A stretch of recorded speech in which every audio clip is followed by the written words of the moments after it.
Il s'achève ce soir à Paris, le salon de l'agriculture, et s'il a beaucoup été question des crises, le secteur est aussi un gros gisement d'emplois qui ne s'arrête pas aux saisonniers. L'année dernière, les Pays de la Loire ont publié dans le domaine 1200 offres, dont 20% n'ont pas trouvé preneur. Le reportage de Christophe François et Olivier Quentin.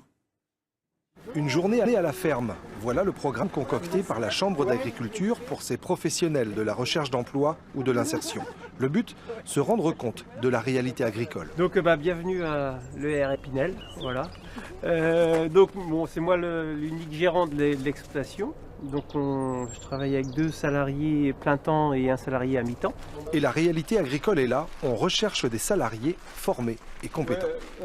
On a des grosses difficultés de recrutement de salariés agricoles dans différentes productions, que ce soit les élevages laitiers comme ici, que ce soit aussi la viticulture, le maraîchage, notamment donc sur la Loire-Atlantique, et l'arboriculture aussi quand on va plus vers le Maine-et-Loire. Voilà. Guidés par Bruno, les prospectrices d'emploi découvrent l'exploitation et la politique maison vis-à-vis des salariés, notamment si on veut les garder.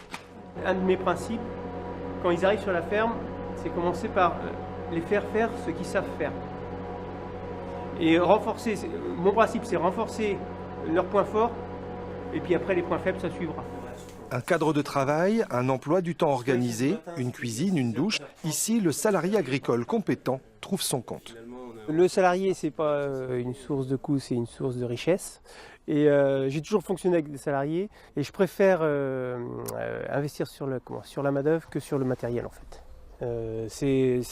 Que de robotiser ou de surmécaniser, je préfère avoir des salariés. Ça me permet d'être plus efficace dans mon travail.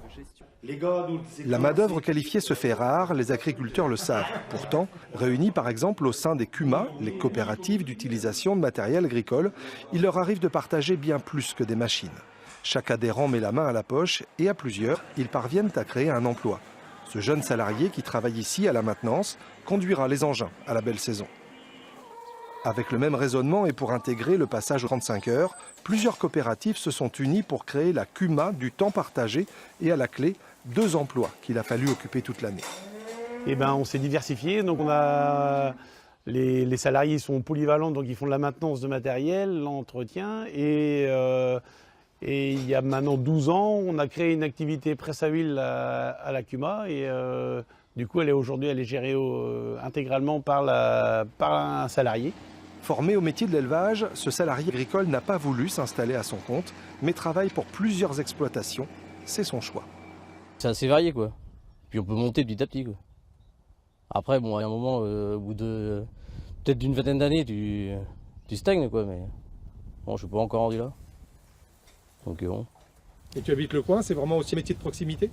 Ah bah oui, moi j'habite à 2 km d'ici.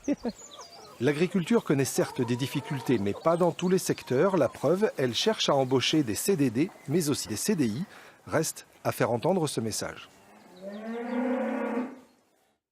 Assommé